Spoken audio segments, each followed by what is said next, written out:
மக்களே பாருங்க, நான் கிலாகுமார். வண்டி கூத்தும் ஆயிலே என்ன ப்ரோ இவ்வளோ ஹைட்டா இருக்கு இந்த காளி கோயில்னு கேட்குறீங்களா? அது ஒன்றும் இல்லை மக்களே, எனக்கு அடிக்கடி வரும் டென்ஷன். இன்னைக்கு தான் இந்த கோயில் நடக்க போது பிரம்மாண்டமான ஃபங்க்ஷன். என்ன ஃபங்க்ஷன்னா, நான் போட்டிருக்க சட்டை கலர் ஒயிட்டு. இந்த காளி கோயில் இருக்கிறது 84 அடி ஹைட்டு. இந்த 84 அடி ஹைட்டு உள்ள காளி கோயில்ல கும்பாபிஷேகம் சொல்லிட்டு சொன்னாங்க. ஒரு கோயில்ல கும்பாபிஷேகம்ன்றது சாதாரண விஷயம் கிடையாது. 12 வருஷத்துக்கு ஒரு தான் நடக்கும்.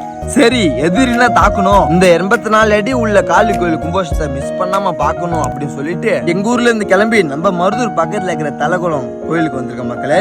கோயிலுக்கு வந்தோன்னு பாத்தீங்கன்னா வீட்டுக்கு பின்னாடி இருக்கும் தோட்டம். கோயில்ல இருந்தது ஹெவியான கூட்டம். சரி, இந்த கூட்டத்தெல்லாம் பார்த்தா செட் ஆகாது, நம்ம எப்படியாவது போய் இந்த சாமி பார்க்கணும் அப்படின்னு சொல்லிட்டு உள்ள நம்ம போனோடனே பாத்தீங்கன்னா கும்பாபிஷேகம் ஆரம்பிச்சிட்டாங்க. கையில கட்டுவோம் வாட்சி. இப்ப இங்க நடக்க போது பிரம்மாண்டமான காட்சி. என்ன காட்சின்னா, நம்ம தசோதாரம் படத்துல கமல் சாருக்கு எப்படி முதுகுல கொக்கிய கோத்து மேல தூக்குவாங்களோ அதே போல இந்த கோயிலோட பூசாரி முதுகுல கொக்கிய கோத்து இந்த காளி கோயில் கீழே இருந்து மேல கயிறை கட்டி தூக்கி மேல போய் தான் சொம்புல தண்ணி கொடுத்தாங்க. அதை எடுத்து அந்த சாமிக்கு அபிஷேகம் பண்ணிட்டு அதுக்கப்புறம் பூவை கொஞ்சம் மேல கொட்டிட்டு அதுக்கப்புறம் கீழே இறங்கி சாமிக்கு சால்வை சாத்திட்டு அதுக்கப்புறம் தான் த்ரோனை வச்சு எங்க மேல எல்லாம் தண்ணி ஊத்த ஆரம்பிச்சாங்க. தண்ணி ஊத்தினதுக்கு அப்புறம் அந்த அபிஷேக தண்ணியில எங்க மேல பட்டுடுச்சு. பட்டதுக்கு அப்புறம் நாங்க உள்ள ஏகசாலையில போய் சாமியை பார்த்துட்டு அதுக்கப்புறம் உள்ள இருக்கிற சாமியும் போய் சாமி கும்பிட்டுட்டு அதுக்கப்புறம் விபூதி விட்டுட்டு வெளில வந்துட்டோம் மக்களே. அது இல்லாம எப்படியாவது மேல போய் நம்ம அந்த சாமியை பார்க்கணும்னு சொல்லிட்டு படியேறி மேல போய் அந்த சாமியை கும்பிட்டுட்டு திரும்ப சுத்தி நான் இறங்கி கீழே போயிட்டேன். அதுக்கப்புறம் நான் இந்த காளி கோயில் சாமியை கும்பிட்டுட்டு நான் கிளம்பி வீட்டுக்கு போயிட்டேன் மக்களே. அது இல்லாம இந்த 84 அடி உள்ள காளி கோயில நீங்க எங்கேயாச்சும் பாத்துருக்கீங்களா என்ன ஏதுன்னு மறக்காம கமெண்ட்ல சொல்லுங்க மக்களே. சரியா மக்களே,